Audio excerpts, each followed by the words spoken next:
My husband and I both got reborn. In our last life, we hated each other, just dragged through a miserable existence.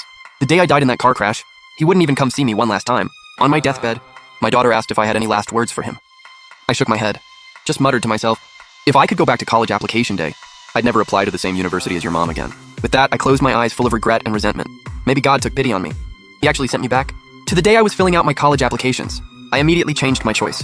Picked the school I'd always dreamed of, far away from Bingbing. But on the first day of school, before I even got through the gates, a familiar figure pinned me against the wall. Eyes full of tears, looking at me all hurt, he said, in our last life, our daughter said, you didn't want to go to the same college as me. Was that true? I sat in front of my computer, staring at the college application website, checking the date over and over. I couldn't believe it at first. I shook my head hard, triple-checked everything, and finally accepted I'd actually been reborn. I really was back on the day of college applications. If heaven's giving me a second chance, I'm not making the same mistakes again. I glanced at the messages I'd sent by Bingbing, every single one desperately asking, which school are you applying to? Text me back! I really want to go to the same school as you. Don't want to be apart from you for even a second. A dozen messages, and all I got back was 4 cold words. You're so annoying. Who wants to go to your school?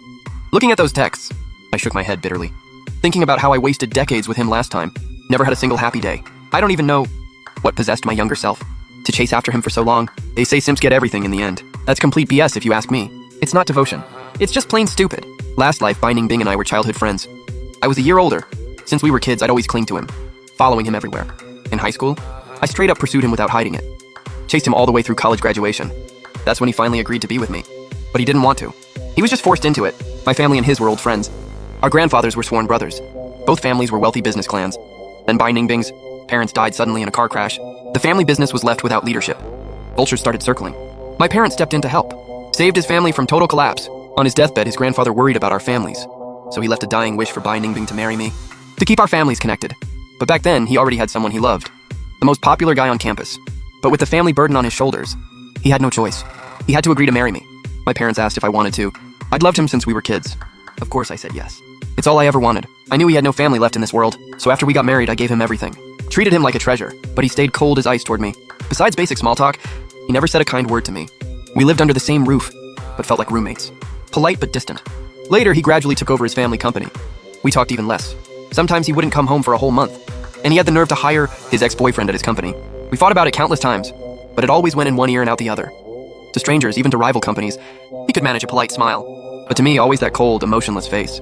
It's actually hilarious. We were married for decades. Never went on a single real date. I still don't know what a movie theater looks like. Holding my lover's hand while window shopping was just an impossible dream for me. Every time I saw how exhausted he looked, I'd worry and tell him to rest. Go out and relax with me, not push himself so hard. He'd just glance at me coldly and snap, Feng Yuan, can you grow up? You're a grown man. All you think about is playing. I don't have time for your games. Then he'd turn around and go off smiling, holding his ex's hand to some business dinner. In his eyes, my genuine concern was just an excuse to hang out with him. I honestly don't know what I did wrong. I was running my own company, working myself to the bone, but still made time to take care of everything for him. Every morning at 6 a.m., I'd get up to make him a healthy breakfast. I'd just eat whatever leftovers he didn't finish, even cold, then drive him to work myself. He had stomach problems, so he could have a hot meal at lunch. I had them build a small kitchen in my office, a little kitchen. Every day I'd skip my lunch break to cook him lunch, then drive an hour to deliver it to his office. Every evening, without fail, I'd go pick him up from work. To everyone at both our companies, we were the perfect power couple, CEO husband and CEO wife. Everyone was jealous of us. Whenever I heard people's envious comments, I wouldn't say anything, but I'd feel a little spark of joy inside. But then I'd ask myself, was I really happy? Only I knew the answer.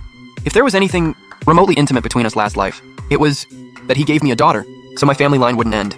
But to him, that was probably just repaying the debt to my parents. I still remember the day our daughter was born. He handed over the baby with zero emotion on his face, his voice flat as a pond. I've repaid your family's debt. Thinking back on it now, I can't help but laugh bitterly. I loved him my whole life. Gave him everything. And all I got was that one cold sentence. Debt repaid. This life, I'm not making that mistake again. Forced love doesn't work. It's bitter. I finally get that now. I'd just gotten my emotions together when Mom walked in. Looking all worried, she said, Yue? Bingbing said, he's applying to Shanghai Finance University. You technically meet their requirements, but you're just barely over the line. Isn't that too risky?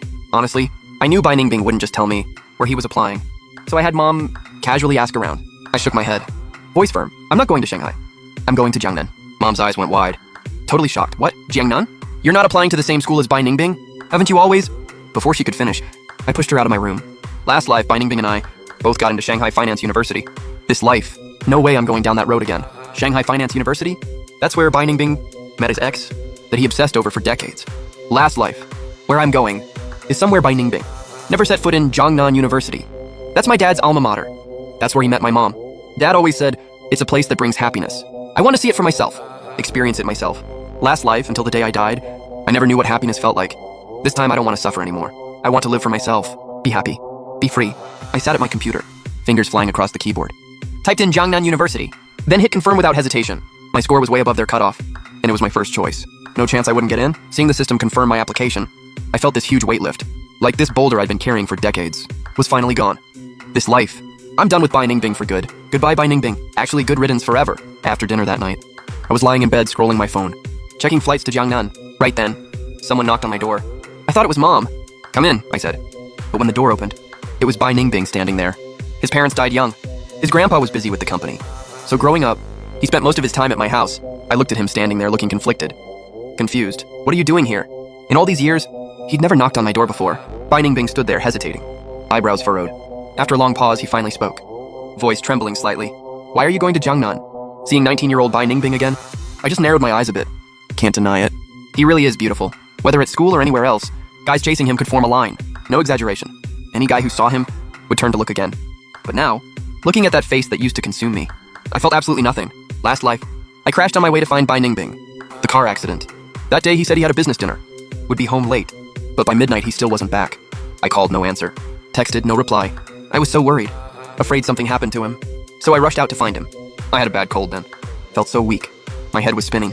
But even so, I dragged myself out into the freezing cold to look for him. And I never came back. When I got to the hospital, only my daughter was there. She called him crying over and over. But he never picked up. By the time I was barely hanging on, dying, my daughter was afraid I'd die with regrets. So she told me the truth. That night, Bingbing wasn't at any business dinner. He was out with his ex. In that moment, the last bit of life I was clinging to just vanished. The hope of seeing him one last time completely shattered. Thinking about it, it felt like something twisted in my chest. Hurt like hell. I looked at Bingbing again. Eyes cold as ice. Where I go is none of your business. You're the one who didn't want me to apply to your school, right? Now I'm doing what you wanted. I won't bother you anymore. And don't show up in my life again. Hearing that, his face went completely shocked. His lips moved, like he wanted to say something. But I didn't give him the chance. Slammed the door shut in his face. I leaned against the cold door, took 2 deep breaths, trying to calm down. Told myself to stop thinking about all that mess from before. Middle of the night, I was half asleep when Dad woke me up. He dragged me by the arm, pulled me to the living room. On the couch, Bingbing was sitting there crying softly. Dad's face was dark, demanded harshly, why do you have to go to Jiangnan? What about Bingbing? You're making him go to Shanghai all alone? Change your application right now. Go to Shanghai Finance University with him. Don't you love him? You really okay with him being alone out there? Looking at Bingbing's red, puffy eyes, if this were last life, my heart would have broken. Forget making him suffer. I would have cut off my own flesh to feed him and been happy to do it. But now, seeing him like this, I felt zero sympathy. I said one thing a bit harsh just now, and he's this upset? He should think about how he talked to me last life. 100, 1,000 times worse than this. Thinking about it, I felt my anger flare up instantly. Started arguing with Dad. Mom heard the noise, rushed out of the bedroom, but she was on Dad's side. Scolded me for being immature. Mom pulled Dad behind her, stood in front of him, blamed me for talking back to Dad. My whole life, even when Dad fought with me, Mom always took his side. Getting lectured by both of them, I didn't even feel hurt. Just disappointed. Last life, every time I had a conflict with someone, Bingbing never once stood up for me. He'd even side with them against me. Back then, I wished so badly he'd be on my side. Even just glare at them for me, that's all I wanted. But that hope never came true. Seems like I really was a failure last life. The person I loved my whole life was never on my side. It was all just me fooling myself. In Bingbing's eyes, was I ever even his lover? The more I thought, the sadder I got. My eyes got redder and redder. Finally, I just broke down crying. I was always alone. Seeing me cry so hard, Mom and Dad panicked. Rushed over, held me, asked frantically, what's wrong, sweetie? Don't scare us, what happened? Tell Mom what's going on. I shook my head. Just felt my head spinning, pounding.